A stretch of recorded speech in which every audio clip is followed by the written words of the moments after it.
संबलपुर रे आज grand Shiva hotel रे एक सांबादिक सम्मेलन रे केंद्र मंत्री धर्मेंद्र प्रधान मत रखिछंती। गतकाली मुख्यमंत्री प्रधानमंत्री मंतव्य सब उपरे देथिबा टिप्पणी रो उत्तर दैछंती। आपण माने सुनंतु श्री प्रधान को मुहरु। जनमुख न्यूज पाई संबलपुर वीरेंद्र कुमार पाणिग्राही। नमस्कार। गतकाली माननीय प्रधानमंत्री ओडिशार विभिन्न राजनैतिक सभारे फुलवाणी पाखे बलांगीर रे और बरगढ़ रे किसी राजनीतिक प्रसंग को उठेले। ओडिशार स्थिति संपर्क में ओडिया लोक मानक निवेदन करले।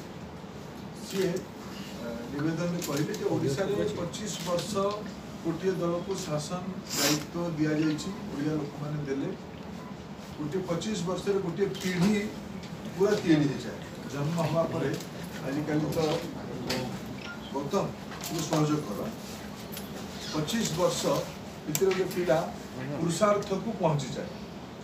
किंतु ओडिशा रे गोटे पीढ़ी पूरा गोटे लॉस्ट डिकार्ड जोटा किसी दिन पूर्व कह जाइथिला से बेला टिप्पणी देले जे ताकू गतकाली राति रे मु देखिली आमर ओडिशार सम्मान्य मुख्यमंत्री अत्यंत प्रतिक्रियाशील होइकी तार प्रत्युत्तर देले। कौन से आपत्ति राजनीतिक वितर्क होची आमे किसी कथा उठेबू। मोर दलर सर्वोच्च नेता माननीय प्रधानमंत्री किसी टीका टिप्पणी करले। मुख्यमंत्री तार उत्तर देवार कौन सी अप्रासंगिकता नहीं कि अजुक्तिकर कथा मु मानुनी। किंतु जो मूल प्रश्न माननीय प्रधानमंत्री उठे मुख्यमंत्री को सब विषय जना अच्छी कि मुख्यमंत्री को ए विषय गुड़िकर अवगत अच्छी कि सी काली गोटे राजनीतिक टिप्पणी दे कहले माननीय मुख्यमंत्री को ओडिशार 30टी जिलार सदर महकुम मन थी कंटाबांजी निर्वाचन लड़ाई जाइए। कंटाबांजीर 10टी गाँ ना कहीपर कि कंटाबांजीर 10 जन सम्माननीय नागरिक मान कथा कहीपर ये सब कथा जो कहला मुख्यमंत्री बहुत व्यक्तिगत स्तर को लेकिन गुड़िए अत्यंत अप्रासंगिक कथा कहते जो गुड़िक से जो आम जो कथा कौन मुख्यमंत्री गुड़ाए विषय मुझे आगुरी कही मुख्यमंत्री को व्यक्तिगत भाव गुड़ाए विषय जना ना जहाँ लिखिकी दे दि जाऊँ से गुड़िक सी उपस्थापित कर तथ्य आगे उपस्थापित करने चाहूँ। मुख्यमंत्री सुविधार कथा गुड़ी मन रखुं बाकी कथा गुड़ी भूली जावाई बड़ सुविधार सह जो माने आउटसोर्स कर्मचारी सागर नेता भाव कर से आड़ को नहीं जाऊँ। मुझे प्रथम गोटे तथ्य रखा चाहिए ओडिशा से ओडिया भाषा को शास्त्रीय भाषा हवापर टंकाटे भी दि जाए। विगत 10 वर्ष भितर मोदी सरकार ओडिशार भाषा संपर्क में कौन कौन दायित्व नि उल्लेख करने चाहिए। ओडिशा क्लासिकल लैंग्वेज घोषणा 2014 हवा शिक्षा विभाग centre of Indian classical language CII गोटे जगह मागिला राज्य सरकार को छामु जहाँ देले हरसे पाऊ पाऊ गला बरसे। मुझे जानी मुख्यमंत्री बुझीपार ओडिशार गोटे ढग 2019 मसीह घर दिगला जगह तो छाड़ू गोटे घर दिगला दफ्तर खोलने। चलो 2019 मसीह 20 मसीह सेंटर ऑफ एक्सीलेंस CII तरफ ओडिशा गठन तैयारी करागला।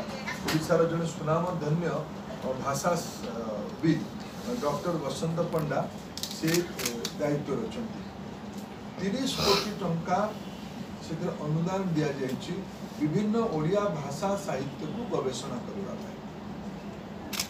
यहाँ माननीय मुख्यमंत्री को आगुरी भी अवगत कर प्रसंग गुमास्ता जो प्रसंग को उठे से उत्तर दे मुख्यमंत्री को ये विषय जन ना तथ्य एवं ओडिशा रे आमे AICT तरफ UGC तरफ ओडिशा रे इंजीनियरिंग पाठ्यपुस्तक ओडिशा रे यूजीसी प्रचलित पाठ्यपुस्तक को ओडिया भाषा रे करबा पई सफल है। इंजीनियरिंग पाठ्यपुस्तक तो 4 वर्ष पाठ्यक्रम पुस्तक को मो परम आदरणीय राष्ट्रपति द्रौपदी मुर्मू को हाथ रे ही जो मुख्यमंत्री भी उपस्थित थे आम मुख्यमंत्री उपस्थित थे भारत सरकार प्रोग्राम थी सूचना भवन है गत वर्ष से उपस्थित थे ओडिया भाषा इंजीनियरिंग पुस्तक प्रकाश करागला। Odisha research centre